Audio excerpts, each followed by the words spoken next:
extended monologues that you have, I may eat omelets. So Wait, Great way to start the podcast, June. So who are you talking to? welcome everyone to the Footnotes podcast. Today's episode, we have a guest, our very good friend Samuel Wu. Say hi, Sam. Hello, greetings. You gotta talk. So Sam and June and I have been friends for, I don't know, for various amounts of time. We've been in the same program in undergrad. I don't really know how we got close. I think it was mainly due to our interest in maybe conversations and sharing ideas. So there's no better guest to have on first than, of course, Samuel Wu. So welcome. Wow. Definitely honored. I don't, I'm not a guest. I'm just a fly on the wall. I'm sure you'll have more to contribute than a measly fly on the wall. Well, I mean, I'll try my best. All right. So it's been an interesting week for June and I. Both of us starting med school, both of us going to our respective orientation weeks, and we definitely have some different perspectives, maybe different experiences. So we could talk about that, and Sam, we'd love your input and see what you think. Hey, what better individual to have input than an outsider? A fly on the wall, sure. Right? Yeah. So let's hear it. What's been good about O week?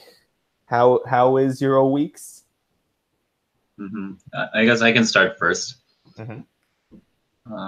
So O week was very packed in a good way. Lots of intro kind of lectures / talks, a lot of socializing and different events. All in all, I really enjoyed O week. I met a lot of great people, and I guess one of my highlights was I put together like a band and a string quartet to play at the coffee house. I just posted on the Facebook page, who has an instrument and wants to play, and then signed up. That's that's how it happened, and we came together, and all the musicians that signed up were like very good quality, like Sam Wu quality in terms of musicality and everything. So we had a great time jamming together, and I was really struck by during the coffee house just how supportive the crowd was, and I could definitely sense that this was a very good crowd of intelligent and caring people. So I was really fortunate to be like in all of their company. There was one point during the week though that there's a busy schedule. We're not getting as much sleep, like because of like the socials from the night before. And then I came back home, and then it might have been something that like my roommate said to me in the morning, or the way she looked at me differently. I don't know, but that was something that was kind of on the back of my mind for a while. And then once I came home, and I was pretty tired, I hadn't eaten anything like really good. And then I kind of fell down on the couch and just like sat there. And first I felt this like very, almost like a moodlessness, like without motivation, kind of depressed. And then I decided to, in a kind of meditative exercise, hone in and try to focus my attention on the source of this thing. And then a strange thing started to happen. So I noticed that there was some anger that was bubbling up into my conscious awareness, and it was to the point where it like overtook my face even. So, like the classic anger response. So like physiologically, what seems to happen is like you get engaged in like this kind of face, and then you can feel your facial muscles contracting upwards, revealing your canine tooth in a form of kind of predatory, I want to rip your neck apart kind of anger response. And that's all programmed into us. So I felt that, and what I learned from that experience was maybe there are times where I'm not properly letting my anger or conflicts, disagreements surface in the way that I'd like. Maybe I'm not properly dealing with conflicts when they happen. Maybe I'm letting them go and then kind of keeping it repressed. So perhaps it's been building up, and it's sometimes erupts when I'm tired and my ability to regulate that is compromised. And I don't think it's going to get better as time goes on. It's a very powerful force, and I think it's important to express that. So overall, O week was very good. That was one thing I kind of learned about myself and want to try to work on. And yeah, if you guys don't have any questions about it, I can pass on the torch to Paul. Well, Sam, did you want to comment or? No, go ahead. Well, I was just gonna say, like, that feeling, that anger and stuff. There's a lot of reasons why that might build up, right? And I feel like O week is more stressful than maybe people make it out to be, because it's constantly stimulating, right? There's always things going on, and that can really tire you out. And I'm sure there are some personalities or some temperaments that are enticed by that and actually feel energized by that, all the external stimuli and meeting people and stuff like that. But introverts, maybe like you and I, June, it can get to you, and it can really tear down your defenses or your guard, so that there's more room for that anger to emerge, or those things to emerge. I also want to ask if part of that is because of you having to meet new people, because when you meet new people, you can't really express how you feel, right? Like when you meet people for the first time, it's the first stage of relationship building, the forming stage. You're trying to set a foundation for a good relationship. So you're not telling them, if you're going against their opinion, or if you think their ideas are wrong, like you're just kind of going with it. And in that way, you're sort of pushing down whatever inner thoughts that you have. So I can imagine how that would build up, because I've also felt a similar thing when I'm talking to new people that I meet, and I really don't click with them. Like I don't agree with how they think or what they do, but I just push that down because it's like I just met them. Like I don't want to make enemies right away. So I'm wondering if that sort of thing added to the frustration, and that's why these things may have emerged. Yeah, no, that's a really interesting point. I haven't really considered it before, but I think it's very applicable to my new roommate. So one of my roommates I had lived with her before, and one of my roommates, she's kind of new. I've been friends with her, but I've never lived with her, right? So all the little things that come up, like the way she speaks, or the microfacial expressions that I pick up on that I don't know quite how to interpret, may have taken more of a, say, negative lean or negative twist than probably was good for me. Right. And certainly other stressors from a week may have contributed to that as well. But that is a good point you bring up. I suppose my question related to that is whether or not you've had the conversation with this individual, and if so, how did that go? If not, what is stopping you from having that conversation? Yeah, I mean, I think not formally, right? Not formally sitting them down and say, hey, I was wondering what this exact thing you did was. Although that would be very fruitful and productive. So some of the other things I started to do was, in a conversation, kind of jokingly bring up a tendency of theirs. So I remember we're at lunch with friends, and I got to bring up something that I noticed about what she does, or what when she did that same thing that threw me off, the past night, then I could kind of say to her, "Hey, that's like very judgmental, isn't it? You know that you have that tendency?" And then there are other friends there that could kind of vouch for me, saying, "Yeah, like she does do that. Like there's that judgmental look," and so like kind of getting that consensus, I guess, help relieve that anger of mine, knowing that like the behavior that you received or you interpreted wasn't, knowing that it was more universal and not targeted directly at you, helped me. Expressing my prior frustration in those kind of other avenues helped me as well. So I think that's one good mechanism of doing that. Bringing it up in different circumstances. Well, yeah, I mean, obviously this, I'm going to assume that whatever triggered this wasn't like like super traumatic thing. Yeah. And, it was just one of those, everyday things that triggers a feeling. And it seems like a habit of theirs as well. And obviously, since you guys just started living together, sitting them down and say, "Hey, by the way, I have a problem with this."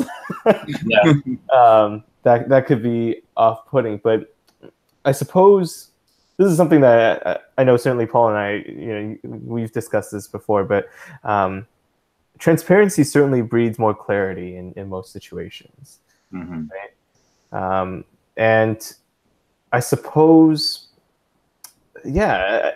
considering how long you want this relationship to unfold, and I'm assuming you value relationships as well, that transparency, if it isn't a culture that is set from the get-go, it becomes a lot harder to establish down the road, right? Yeah. Yeah, I that's think a good point. And good advice in terms of starting housing or starting new relationships is, you know your boundaries, do you know what ticks you off and how you might bring that to their attention and how to resolve that. Because in some ways that's one of the most fundamental parts of a relationship, how to resolve conflict, especially when you're living together. And you're right about the fact that those kind of ground rules have to be practiced in the beginning, or else it becomes more difficult as time goes on and habits form to change those and negotiate.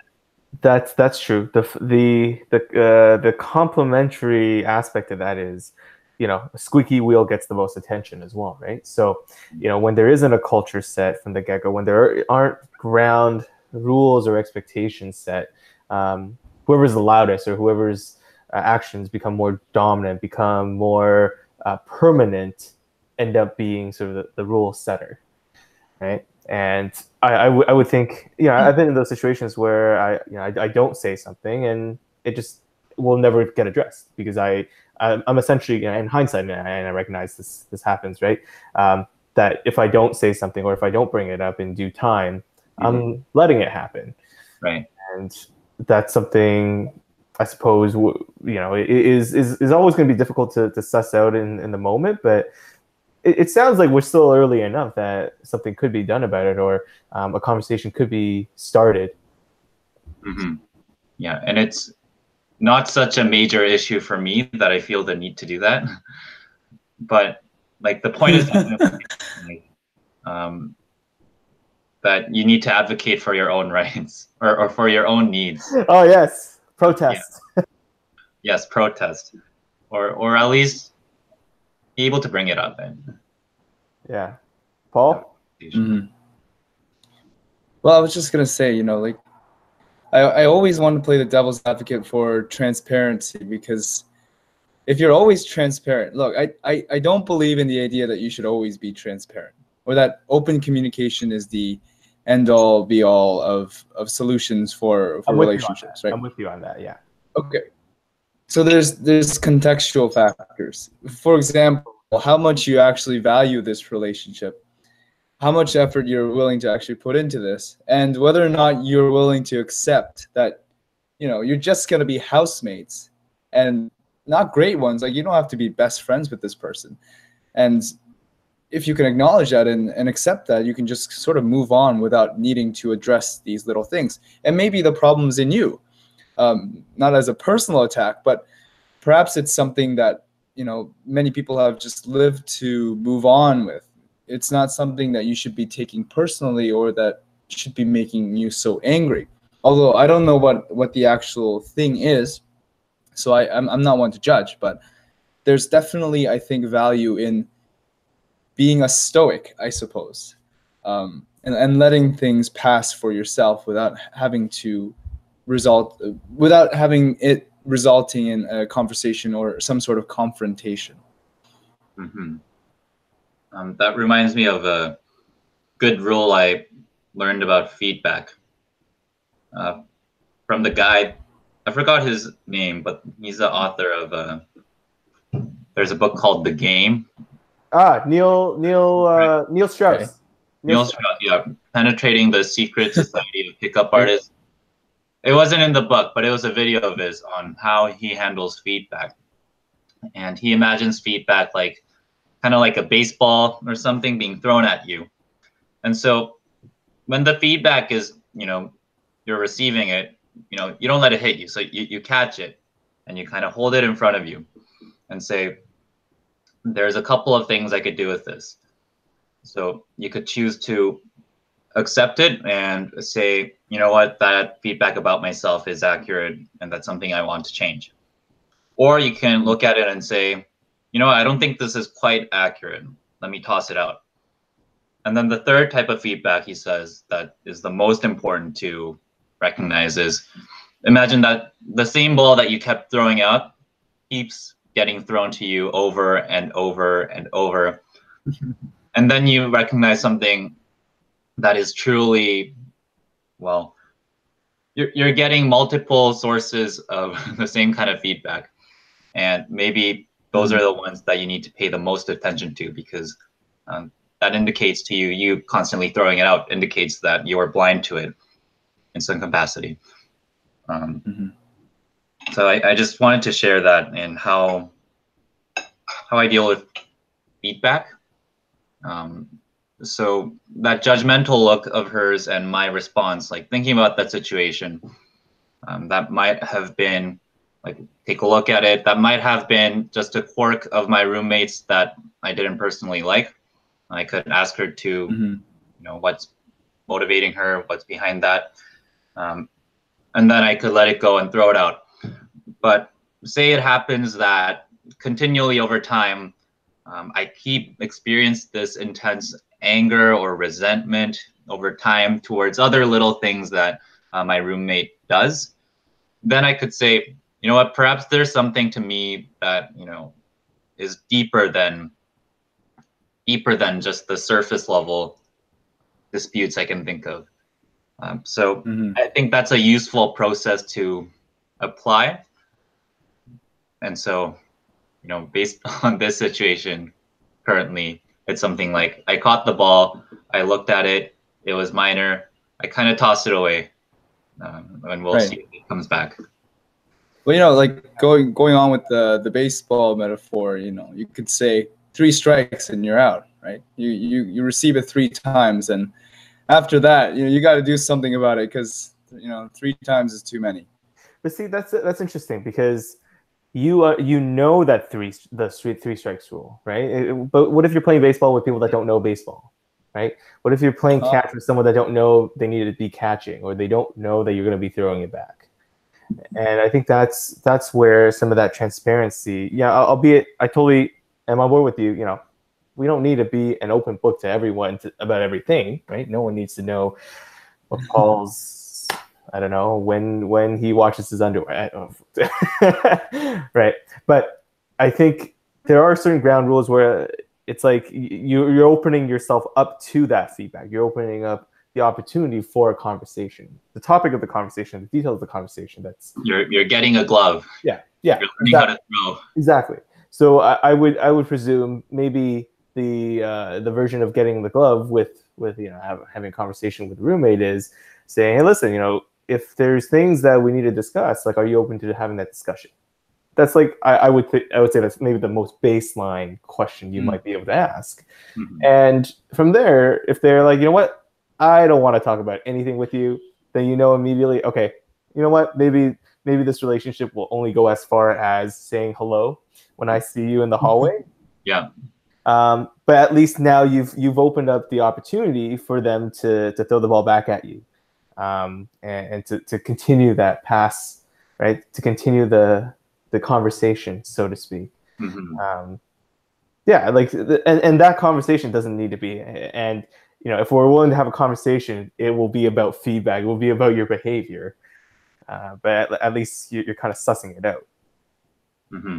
Yeah, and I think I've gotten the chance to implement that from the beginning. So it's like building in a feedback mechanism for your system. So I think at our first house meeting, I brought up that during Sunday afternoons when we get together and clean up the house, that should be a time where we can discuss or bring up any issues, any nitpicky details that people didn't like about the house or things we conversation about. So I'm hoping I can try to enforce and take initiative on that mechanism. We'll see how it goes. I'll report back. Let me know. I need some tips. I have my own housing situation over here. Oh. Well, it's not a situation per se. We've hit upon some synergy. Well, I wanna throw some balls around. So,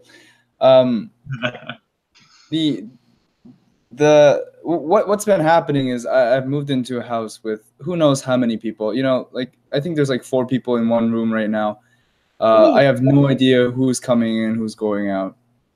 I've met one person. I met 2 people that I've actually talked to, but everyone seems to be doing their own thing, and because everyone's at their own pace, there's really no opportunity for me to, let's say, have a house meeting or to get everyone around and say, look, this is what we should do for, let's say, garbage or cleaning up or ground rules for when to use the kitchen or when to use the laundry machine and things like that.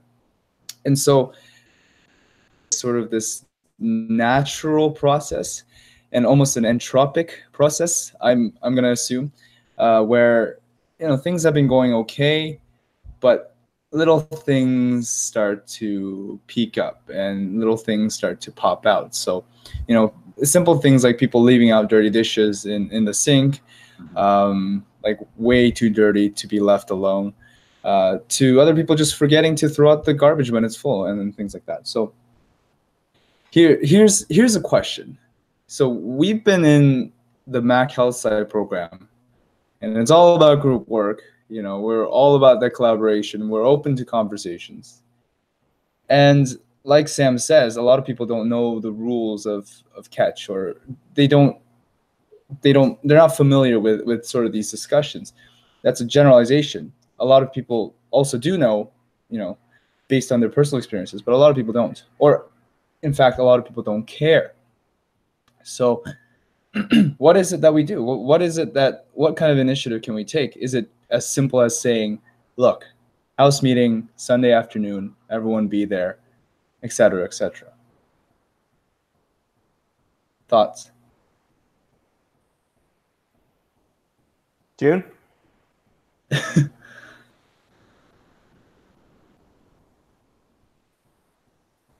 Thoughts, June, or are you still thinking on it?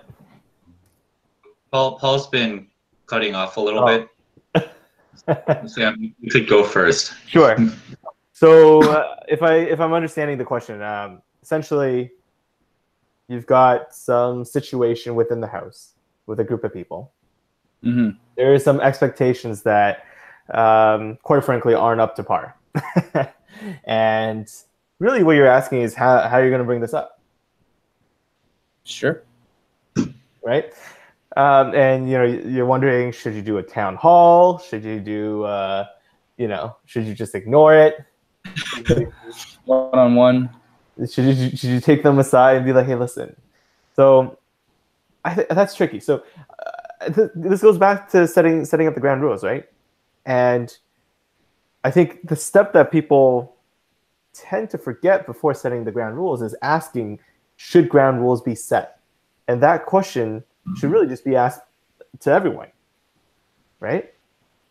And Okay. I think we need to tap into our inner facilitator here and say, okay, this is a group of people that have a problem at hand that needs to be solved. So, you know, if I know all the ways of solving it and I can lead that, why don't I be the initiator of that and in opening up that conversation? So, you know, if I were you, Paul, I would say I would gather everyone up and say, listen, you know, we've got all these dishes. What do you guys think is the best way we can resolve this? It's a simple question, asking that. If you see that everyone's like, you know what, they're gonna take ownership of that, and whoever you know messes it up, they're just be like, sorry, that was my bad. I'll take care of it. Won't happen again. Great, you figured out the way that that individual likes to solve problems. They just like to be reminded, right? If no one responds to this initial call for feedback, then, you know, listen, maybe you need to take the initiative and say, you know what, guys, I'm going to set up a framework for everyone to lay out all these responsibilities and expectations. I'm going to send it to you. You let me know what you think, and if this is something we can all follow and, you know, iterate upon. Great. You take 30 minutes to do that, and then you send that out just to see, you know, what happens. It's like, I don't think these decisions are final, so to speak, right? Like they're always going to be iterated upon. People are always going to slack off, and they're always going to not fulfill those responsibilities. But, you know, if this is something that really matters to you and you want to take ownership of managing that, then yeah, I would say tapping into that inner facilitator probably is going to be your best bet. Mm-hmm. Yeah, just to add to that, you know, before what I was thinking about was, before even gathering them up to see if that's possible, to see if they can play the game, right? So probably if I were in your shoes, how I might approach the situation would be try to get to know the housemates a little bit more, and that means just a small talk in the hallway, stalking their Facebook profiles, or one-on-ones. Yeah, one-on-ones, any mutual friends, kind of getting like small talk in, trying to bring up any like smaller issues, or maybe it's a common point of annoyance that you could both converge on and bond over. So just kind of those like little back and forths to see if this guy can play catch, to see if this guy can play on my team, or if he's just completely incompetent, because you don't know that. Right. And I think you may be pleasantly surprised, or maybe you know, the other way of surprise. But I think it's important to kind of head into those, yeah, head into those conversations with kind of a non-judgmental, non-confrontational, more inquisitive outlook. And say, you know, there's things that are bothering me right now.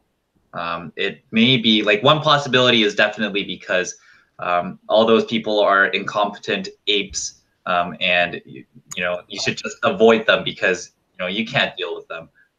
Or maybe a more optimistic and maybe even more likely outlook would be that they have the capacity to play catch, give feedback, and that you should take small steps to probe out your landscape, to see what can be done. And if so, then doing something like what Sam suggested would be the next step. Well, this sounds very low impact. I mean, low impact, is that the word? No, low responsibility that you can stretch out. Low cost. Because I mean, all of this can happen over like a month per se, right? You could just have these small conversations and deal with the small problems yourselves, and then push it down until you get to a point where you can actually talk to your housemates, or talk to my housemates, and figure things out that way. Right. Okay. That seems very optimistic, but still very practical. And I'm very amazed at how easy it seems when you guys talk about it and when you guys bring it up. Because it's not our situation. Right. You guys don't care. So it was like the same when we were listening to maybe your situation, June. Yeah, We're exactly. like, oh, it's so obvious. You just go and talk. You bring it up and you talk about it. But it is definitely tougher when you're in the situation because there's so much more at stake, and your reactions to the situation are more visceral. I like that word, the visceral. It's like a physical reaction. Because you feel that frustration, you feel that anger, and so forth. So it's more real to you. Yeah. So, okay, in a month, I'll get back to you. I don't know how much effort I'm going to put into it, but I'm definitely going to give it a try and see what comes out of it. So, yeah. And just to add to that, I think what you described was accurate. Like the process is messy, right? So you can't expect to have that solution implemented all in a week span of time, or maybe even a month. Maybe for like 3 months, you're going to have to kind of chase people down and then get angry in the inside and like be resentful and like have band-aid solutions where you clean up after somebody else's shit with one kind of person you kind of get along with but still have gripes with. Right. Maybe like the whole thing will fall apart after a year because there's two people that are completely irresponsible. And right. there's all these possibilities, but you should still try to struggle upwards. I mean, it's a part of adulthood. These challenges that I'm hearing, like it's just you're gonna encounter this wherever you go, right? Like whether or not it's someone you live with, which probably is gonna evoke a more visceral, more intimate conversation, or it's someone you're working with, and it becomes apparently more objective. But I would argue the same mechanisms are being triggered, and hopefully the similar mechanisms are being evoked in terms of response. There's certainly transferability there, so it's the effort's not going to waste. Very good point. Think about it like you're married with 3 really bad partners. 5. Yeah, they're not all bad. Make this work, then, well, Paul, you're gonna be just. Well, I he's thinking about it. He's really thinking about getting 5 people together. I'm always curious if it's easier with more intimate relationships or if it's easier with more distant ones. It depends. It honestly depends. I think I've had really good experiences with, not intimate, but like closer friendships. Like my talks with June, let's say, when we get into some sort of conflicts, like those end up being very productive and very beneficial to the both of us. And those are not the kinds of conversations I would have with some other people who I'm not as close with. But in a way, the stakes are higher in those closer relationships. So there's more risk, I guess, more risk and more reward, something like that. I do want to, if we're done kind of talking about this, I do want to go back to O Week as sort of a topic of discussion because we quickly went to anger and resentment. You want to hear about your O Week? Well, I want to talk about O Weeks. Like what's going on? Paul, what do you want to share about your O Week, Paul? Yeah, how was it, man? I had an amazing time. I've had ups and downs for sure. I had some trouble maintaining my level of energy and my level of interest. I noticed that I'm in my best mood when I'm doing what I enjoy. Okay, and there's maybe 3 things that I enjoyed this week. The first thing was playing a lot of sports. There was a lot of sports in our week. There was this Met Olympics thing. We played, basketball, dodgeball, etc. We went to the beach. Great stuff. Second thing, I enjoyed hanging out with some friends. I just went for some drinks last night. It was just that night that was fun. The rest of them were kind of very, I don't know, conventional and straightforward. It was just kind of not as good. The third thing that I really enjoyed this week is clubbing, and specifically dancing. So as you both know, I'm a big fan of the dance. I like to go ham. As the kids would say, yeah. It's exactly. It's a very natural environment for me to be in, and when I'm honed in, and I'm in the zone, I'm really enjoying myself. I'm really enjoying myself. And the best part is I don't have to make any small talk when I'm dancing. So Paul can talk. I think those three. Sorry?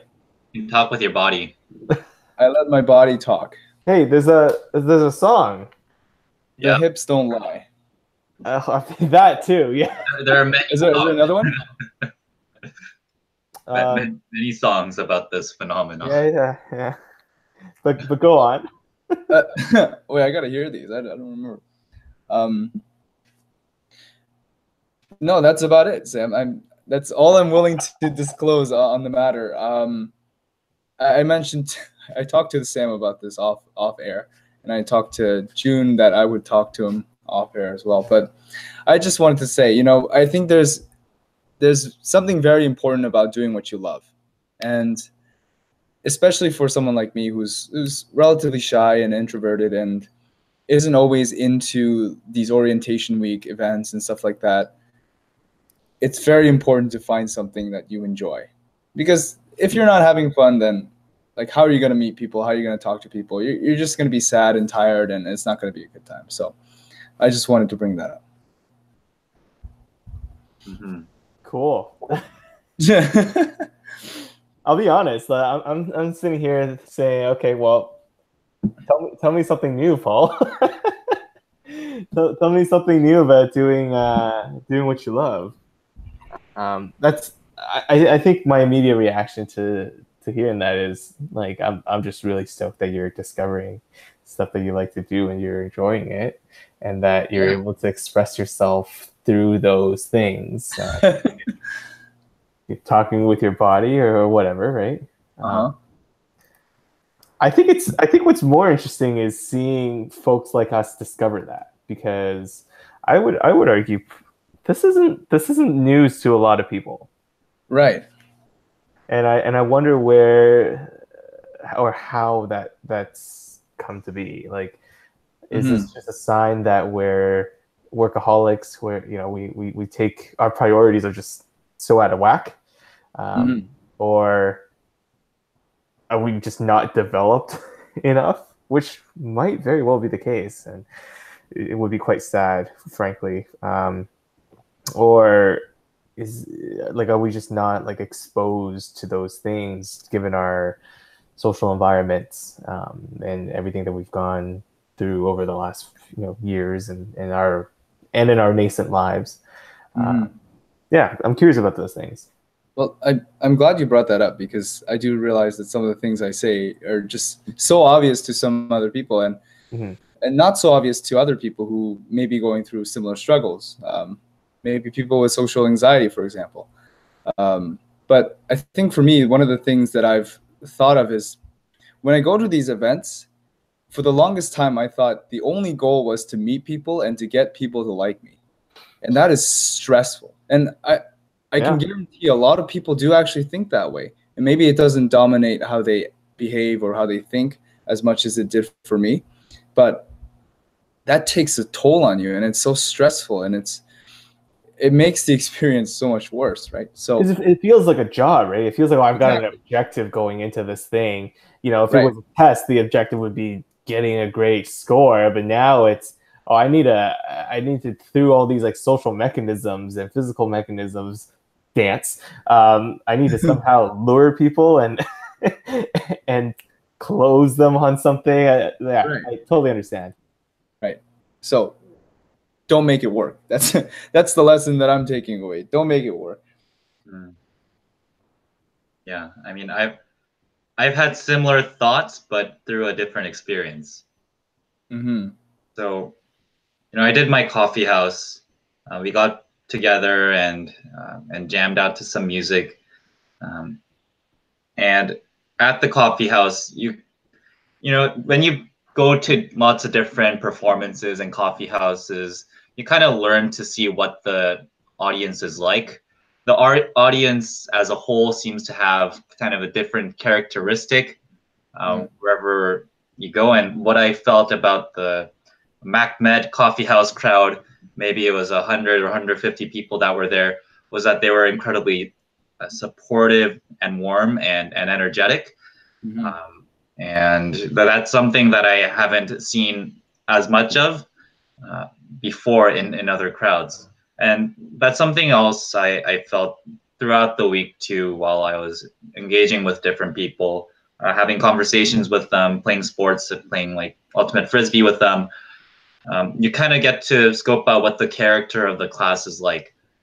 And I felt that, yeah, this was a relatively more laid back, very warm, very open group of people, very supportive. And it occurred to me that if I keep navigating based on what my interests are and what I find meaningful, the closer, let's say, you'll get to a group of people who you'll enjoy being around. It's like, I think of it as an ecological niche, right? Because animals navigate towards, with their instincts and different program behaviors. They just follow those, and then they end up in an ecological niche with a community that they live and congregate around. So if you kind of extend that metaphor to our instinct about meaning and enjoyment and doing what you love, this is my thesis. Like, if you keep on pursuing that, then you'll end up in an environment where you are fulfilled, where you do feel connected. And I think it makes sense. Like, when you do what you love, you attract other people. And when you do what you love with other people who also love what you love, then, that kind of compounds, and there's a synergy there. Right. So that's sort of what I've been thinking about. And kind of being able to see or recognize that you're in a supportive environment, that you feel good to be with these group of people, I think that's a good indication of, yeah, you're on the right track. Keep doing that. So, yeah, I don't think I made it too much of a, let's say, effort to try to get to know more people. Like, often when I was tired, I was really glad that I had my old group of friends that I know from McMaster to go retreat to, and just to like sit down and talk with. And then when I was ready, I could kind of go up again and interact with different people. Right. Yeah. I didn't mean to steal your O-Week thunder, but that's, doing what you love, I think, has a lot to do with attracting the people that you could love and be around. Right. You're definitely not stealing any thunder. No worries on that. I do wish I had some like friends to come back home to or something like that, but I've definitely been enjoying it here, and at least now I'm realizing after it's done that I might as well just do what I love. So I'm ready to go and study now and learn some medicine. Finally ready, for sure. Yeah, it's interesting that like O-Week as a concept, right? O-Week, orientation week. The idea is, okay, you're in this new place. We're trying to acclimatize you or orientate you to this new thing that you're going to embark for an extended amount of time. I'm sure the goals are, you're going to meet a whole bunch of people. You're going to learn a whole bunch of like rules of engagement, be it, people wise or just like, with regards to the surrounding you're in and the activity that you're going to be doing. But I would hope that in the planners of O-Week, in their minds, that like their goal should be, individuals discover that they're in the right place, right?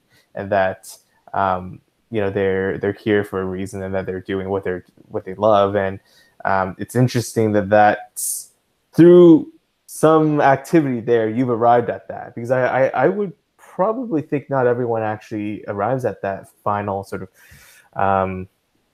what do you call it, like that realization, that actualization of like the O-Week's activities, because it's very easy to just go through it. And I know I went through several weeks, both as an individual and as a student, as well as sort of on the back end in terms of planning and whatnot, where people just kind of go through it and there's a whole bunch of activities and then, okay, great, you're going to school. You don't really realize there was maybe some purpose to these activities. Mm-hmm. I mean, I think that's a difficult outcome to expect from, students coming into a week. Well, I do have a problem with some of like the Welcome Week and Frosh Week things in general, because do tell, do spill. Yeah, I mean, one of the things that has been like a major problem in education, in higher education, is increasing costs throughout, sort of the exponential rise of tuition since 40, 50 years ago. And I think I've heard on a video by Hank Green, I'm not sure if any of you guys are aware of him. Yeah, Vlogbrothers. Yeah, of the Vlogbrothers, that the majority of that cost could be attributed to administrative, marketing, and advertising costs. Totally. A big part of the rise in tuition and expenses for administration seems to be coming from this marketing of, the university experience and the Welcome Week and the Frosh Week and the crazy parties and events you can go to. And so I have suspicions that, let's say, the interest of O Week, Frosh Week, Orientation Week isn't necessarily orientation, in that students could find a place where they feel at home. But there's a lot of elements of it that are something like propagating an image or an ideal about what a fun, orienting, exciting week should be like. And scheduling those in, and if you go through these really fun, crazy activities, then of course you'll feel at home. Who wouldn't want to go clubbing? Who want to go to this really cool concert? And by extension, of course, I'm going to pay you $60,000 a year for this experience, right? Yeah, of course, everyone is paying. For our class, it was like $250 for the O week. In addition to tuition. Yeah. So yeah, exactly. In addition to the tuition, so there are some ridiculous elements of that aren't, I guess, properly aimed at making everyone feel at home or making sure that people can feel at least a little bit acclimatized. Mm-hmm. So I do think that that whole marketing push and even the social media, the general awareness of what O Week should be like, is detrimental to that process of being actually oriented. Mm-hmm. Yeah, I would say it's a function of just the prioritization, right? Like as education becomes much more of a commodity thing, and as more and more people and we as society kind of expect people require this thing, it becomes just it's a business. It's a business, and so a business requires marketing, and you got to justify to the student or the parents, like you're paying $60,000, but look at all this great stuff your kids are going through. They're meeting new friends, they're learning new things, and oh my goodness, this experience is so awesome, right? And what's more important there isn't actually, okay, they're paying tuition now. It's locking them in to pay tuition for the next 4 years, because everyone knows, experience in any business, in any transaction, is super important. If you're not having a good time, if you're not feeling welcomed, or you don't feel there's excitement around that, there's tons of options, right? Especially when you're in the States, where it becomes much more of, you can actually shop around. Mm-hmm. Right? Like in Ontario, okay, you got 13 universities, give or take. Your options are rather limited, but you're in New York and you've got like 50 colleges, mm-hmm. right? All the options are they've all kind of plateaued to a point where tuition isn't that different. It just becomes a matter of what offerings and what environment and experience you're really looking for. And if you locked in on that, great. Your value to that institution is, a couple $100,000 over the next 4 years. So if they can spend and actually charge you to make make it seem like, okay, I'm actually paying something, I'm actually paying for an experience that I would be glad to pay more into, and eventually once I graduate, pay millions and millions more through the alma mater system and the alumni system. That's it's a cycle. It's a cycle. It's a very vicious cycle. So yeah, I am totally not surprised that tons of students are kind of lost and fall through the cracks when they're going through that, because yeah. Well, another issue is that it's not just the first years that are buying in. It's also the upper years who are organizing it also buy into that same system. And that determines what actually comes out of the event planning and how things are organized. It's a continuous feedback loop where first years learn what the perfect orientation week is, whatever, and then they go up and they get older and they take on these positions of organizing, and then they perpetuate that same idea. Although there have been some, I'm sure, initiatives by some of them to change things a bit to be more inclusive, or to hit on more niche, let's say, populations of students who require different things to be oriented or to feel more welcome. Totally. I would say we could just we only need to look at Health Sci and BHSC to right. see a very clear example of this. And I'm not commentating on the fact that it's bad or anything. I think it's they try and do a good job, and I certainly felt welcome to a certain extent. But it's interesting kind of seeing it 4 years down the road and seeing that every year, that since the system that we thought was like, oh, this was natural, this was organic, these relationships and experiences that I'm going through are so organic, were more manufactured than they were not. Yeah. And thus perpetuated, and thus, yeah. Yeah, I just think of it reminds me of the class pictures where everyone in that year goes to the field, and then it's a big photo op, right, for these, and they get to share that with the with on Instagram to the public, and see how much fun our students are having. And so it's a weird cycle. And I mean, it's easy to be cynical about this and say this is all pointless, but I think going through that experience, I had a lot of fun. I made a lot of friends. I was oriented to some degree. Did it have a cost? Yes. Probably more than I knew I was buying into. And the cost to your liver. Yeah, cost to my liver. Cost to my liver and cost to my pockets.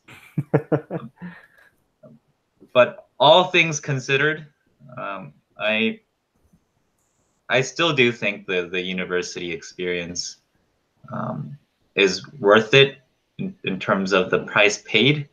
I think in Canada we have it a lot better in terms of what experience we receive proportional to the price. Because in the States, I think that experience is definitely pricier. Yeah. So I'm grateful to be here, and I'm grateful to have had the experience that I had. I would argue without those experiences, we wouldn't be here today. Yeah, probably not. We wouldn't have had this conversation and formed the relationship here, which is interesting. Yeah. Without OWEEK or without university? Both. Yeah. Both? I could have done both, without OWEEK. I could have done without orientation week. I could have just done with first year inquiry and met people that way, but I guess that's just me. I just want to add, to end on a less cynical note, it's pretty unnatural to make relationships or good friendships over just 1 week.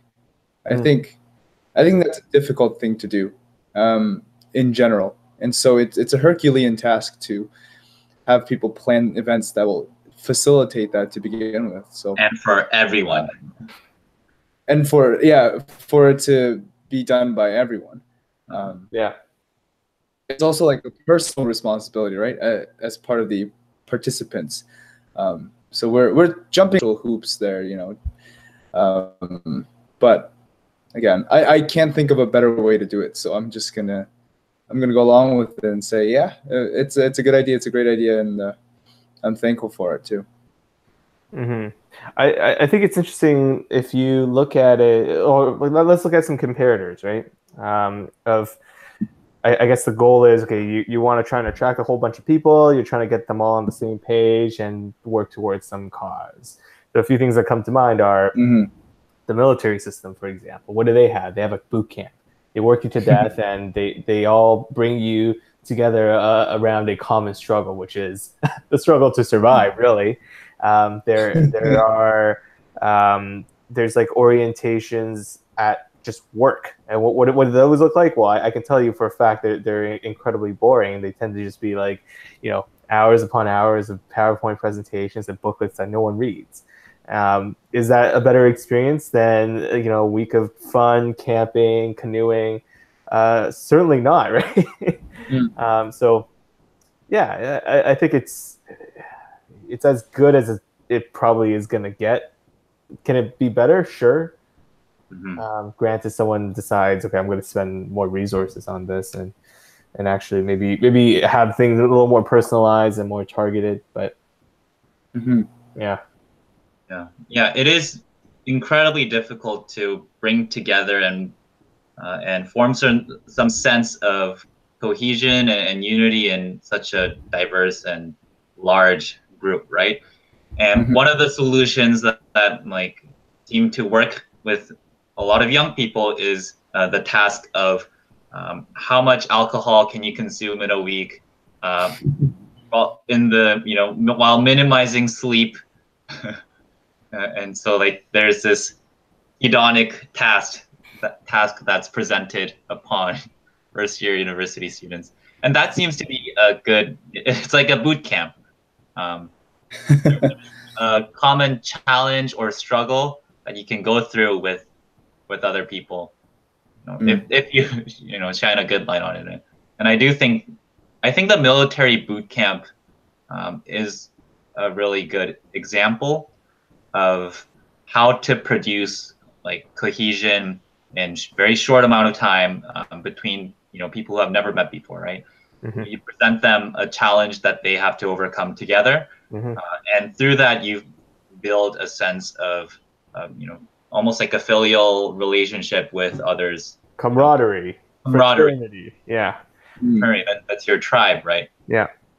But other than those like very tribal ways, we don't have many. We've had this conversation before about how to bring people together towards causes, and like some of the easiest ways, and I think it manifests definitely in Welcome Week, is through like tribal chanting, right? Like the cheers, like the faculty fusion, like that's what it is. Like you congregate and you share a common cheer with your tribe, whether you're the engineering tribe or, and you have different symbols, markers, flags, different colors, indicating your belonging in a tribe, and that's very basic but good way to build cohesion, and the fact that we've stumbled upon and consuming alcohol and listening to music with heavy bass, and it's like a tribal ritual that we're trying to partake in, right? But then to try to build even more deeper and lasting connections on top of that, I think requires some more nuanced cultural approaches and different things. I love that the tribalism discussion there. Like, yeah, I could totally see, if we were being observed by aliens and they saw that, that's exactly what they'll probably think. That's crazy.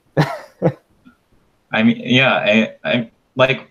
What else do you feel when you're doing those cheers and those chants? It's this pride, tribal energy that you don't get to have expressed in many other platforms.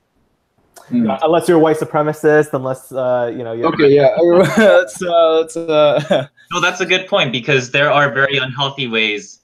Exactly. logical ways where those get expressed. Yeah. And better that you can express those in the club or during Welcome Week than you becoming a white supremacist or any of the other tribal activities that people engage in nowadays. So the takeaway here is talk with your body. Yeah. Talk with your body. Don't let terrible tribalistic tendencies come out, unless it's through dance, in which case, perfectly acceptable. Yeah. Perfectly appreciated. Well, I do want to sort of close things off here. We've gone into some talk about our O weeks and our experience. But well, Sam, you're our first guest, right? And you've been able to comment on a few things that have been going on in our lives, and of course, we'd like to know what's been on your mind. You know, is there anything that you've been thinking about? That you've been doing that you want to talk about? Anything at all? Oh, I get to plug myself. I didn't know this is. Yeah, there you go. Well, what's your Twitter? What's your social media? I like to stay low key about things. You know, I've been working on myself and working on projects. Really, I think this aspect of discovering what it is you love and being able to pour hours upon hours into it is something that I really fell into. And specifically for me, that was with startups and, you know, the teams that I'm building out here with, you know, the project. I'm being vague here because like nothing is solidified, and you know, they're all still in, I guess, incognito or stealth mode, as they say. But you know, we're working on technology. We're working on, you know, building big ideas, and it's really interesting to see the learnings of health sci translate into that. And what I would say the most prominent skill that I've translated is just the skill of being a marriage counselor, the skill of just being able to listen and, you know, mitigate and navigate conversations amongst groups, amongst decision makers, and be able to resolve conflict and, well, not conflict, but challenges really, amongst these people. And it's just it was a surprise to me to see how real those skills were applicable. I'm sure both of you have taken communications or are aware of those things, but yeah, just like how useful it is to just have someone there that understands that and be able to facilitate a conversation to you know, resolve something. I realize how valuable of a skill that is, and I totally underestimated its importance in the real world. Certainly when I was learning about these skills. And so, you know, in the teams that I'm at, you know, they call me Yoda, but I would say it's less so Yoda and giving advice and more so just listening and telling them what they actually feel.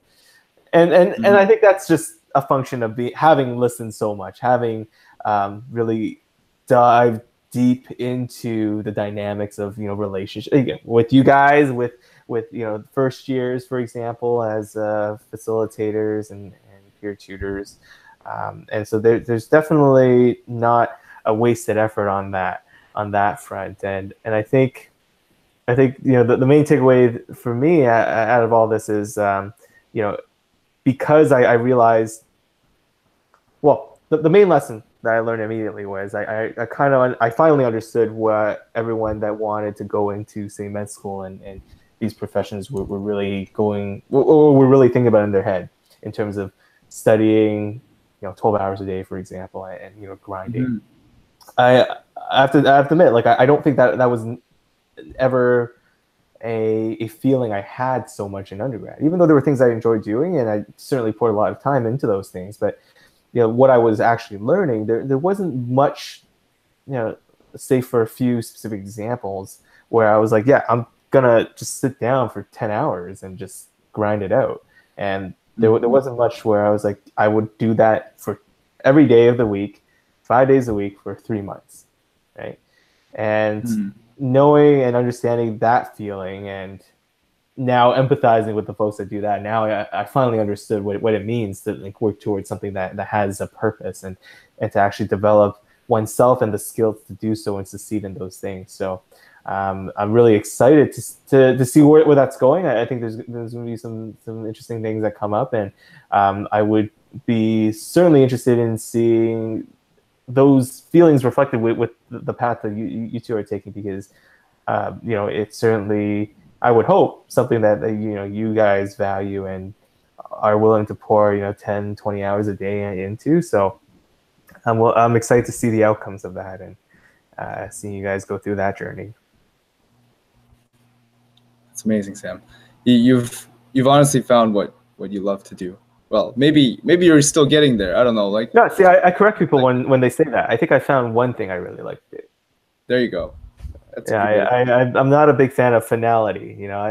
After all, we're 22. If I found that thing right now, I would say I would be peaking, but I don't think, I would hope that we haven't peaked. Right. I would hope that our better years and our best years are to come. So that's sort of where I'm at with things. Right. And I just want to mention, I'm always impressed by your ability or intuition to know what people are actually saying.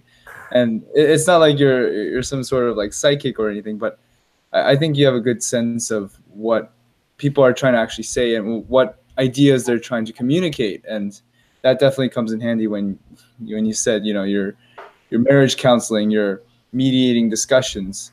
People have a lot of miscommunications depending on how they say things and the words they say, but you can really get down to the details and figure out what's going on. And I think because you have that skill, it's even better that you found something that you're really passionate about and interested in, because now those things align, and that's a dream come true. I think that is a dream come true when something you're good at and something you want to do really align very well. So I have to admit, I think this is something I actually learned from you, June. This, like, the complexities of like human relationships and just like understanding it and wanting to dive into that.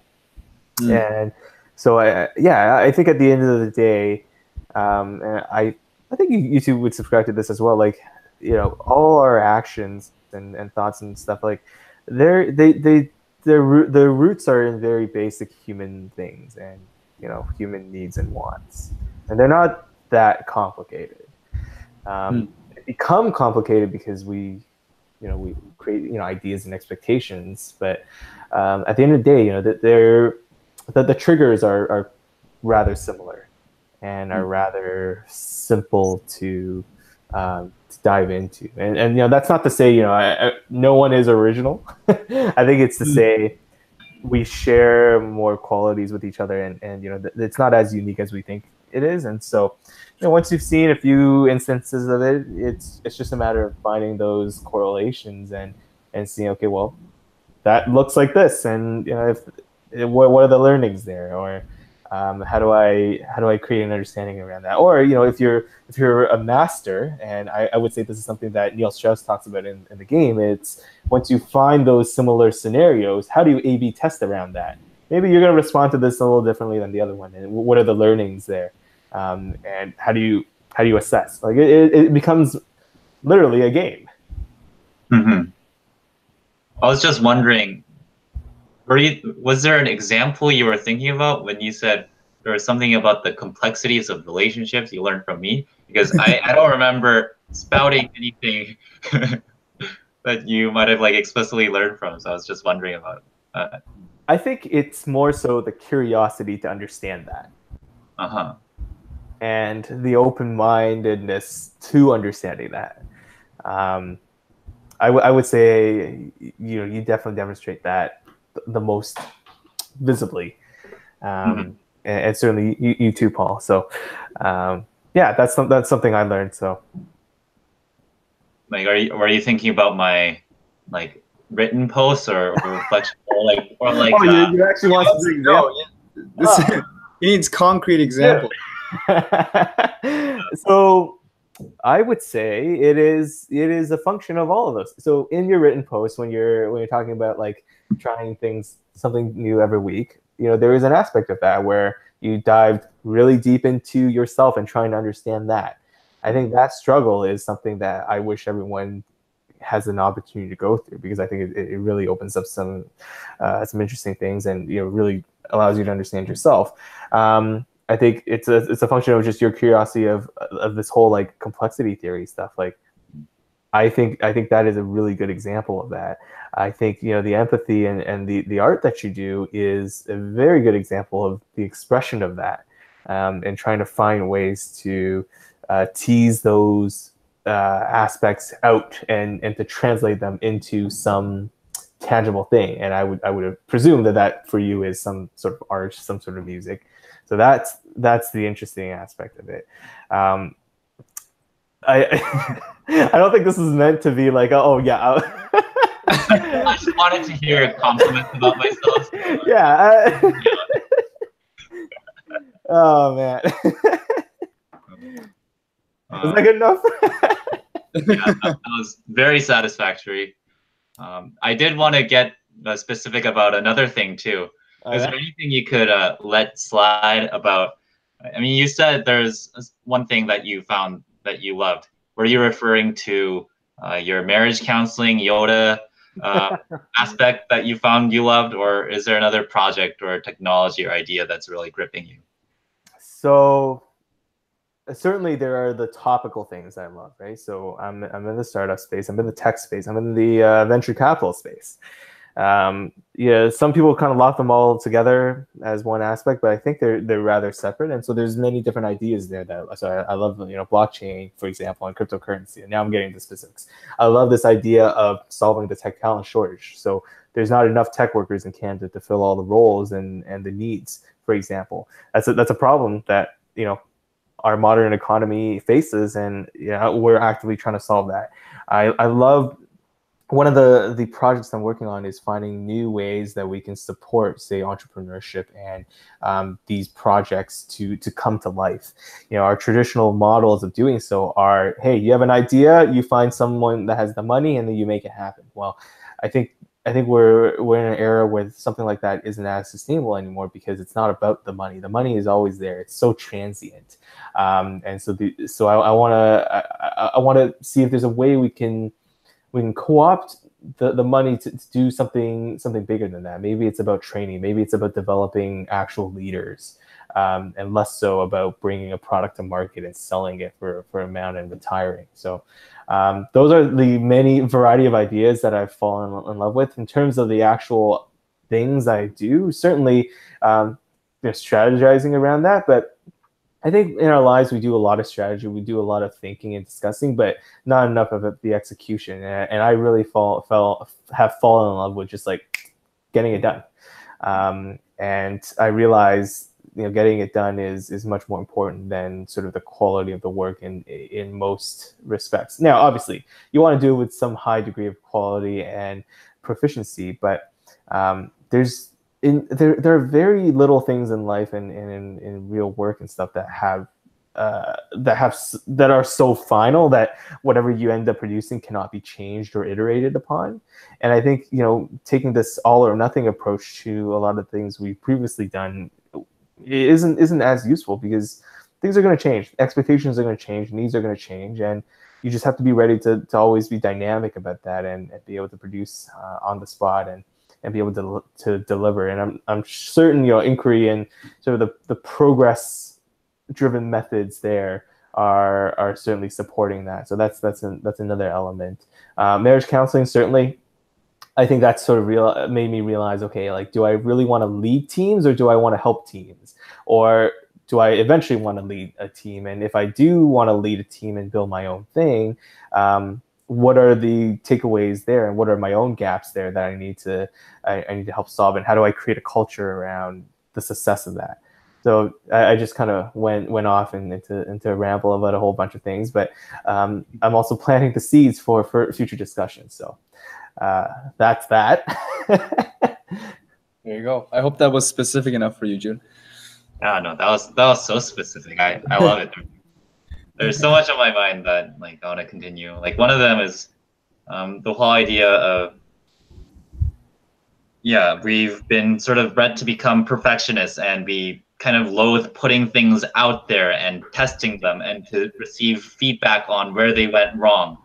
So we have a really attachment to different projects or things that we kind of have to learn to let go of, right? And I really felt this during last year's weekly creation projects too, where I write something, you know, I could think about it for like 2-3 weeks and say, June, you could have phrased it a little bit better there. Like, I don't really think you're getting the main point across. I think like it's a little bit weird. But the thing I had to overcome during that stage was, what the hell? Let's just put it out there and see what people think. And most of the time, because we're bred as such perfectionists, what we end up producing is of sufficient or like very good quality anyways. So in fact, I will tell you, in the context of like work and like assignments and stuff, like I would say like health side, you know, our community of people produce some of the most top-notch work I've ever seen. Like once I've seen the work that people in the industry, so to speak, produce, I realize how much further the proficiency we were. We're so detached from reality in that way. Yeah. And yeah, that reminded me of like the design thinking process and how you put out a prototype and you test it, you get feedback, and you iterate all over again. And you really have to be dynamic and quick about that. So I think you're definitely on the ball there about that. Hey, let's mark that down for the next conversation. Sure. On that note, you know, we don't have to be perfect in this wrap up. I'm just gonna go for it. Thank you, Sam, for joining us. Always a pleasure to talk to you. Always a pleasure to hear your ideas. We'd love to check back with you, maybe in a few weeks or so. See how you're doing. We can tell you how we're doing when we actually start the journey that is medical school. We haven't actually done anything yet, to be honest. Oh, you guys haven't started. It's the U of T kids. Yeah. Exactly. Thank you again, and I hope that people take a lot from this. So thank you again, and I guess take care. I'll take it. Pleasure is mine. Great. Goodbye.